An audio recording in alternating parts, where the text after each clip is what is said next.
I will be ordering the cessation of sanctions against Syria in order to give them a chance at greatness.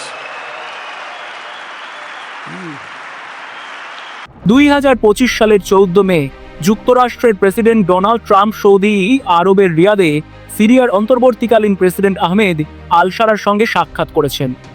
গত 25 বছরে এটি ছিল যুক্তরাষ্ট্র ও সিরিয়ার নেতাদের মধ্যে প্রথম সরাসরি বৈঠক।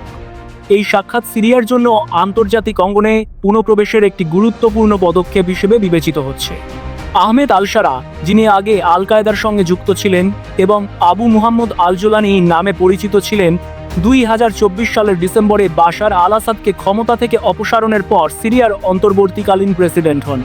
তিনি একটি অন্তর্ভুক্তিমূলক সরকার গঠনের প্রতিশ্রুতি দিয়েছেন এবং সিরিয়ার পুনর্গঠনে আন্তর্জাতিক সহযোগিতা আহ্বান করেছেন।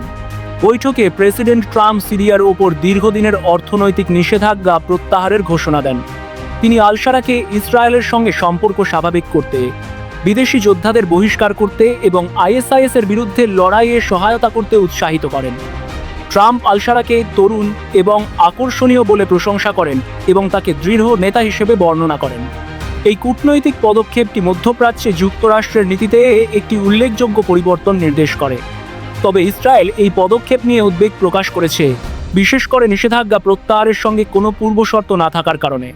এই বৈঠকটি সিরিয়ার জন্য একটি নতুন অধ্যায়ের সূচনা করেছে, যেখানে দেশটি দীর্ঘদিনের বিচ্ছিন্নতা থেকে বেরিয়ে আন্তর্জাতিক সহযোগিতার দিকে অগ্রসর হচ্ছে।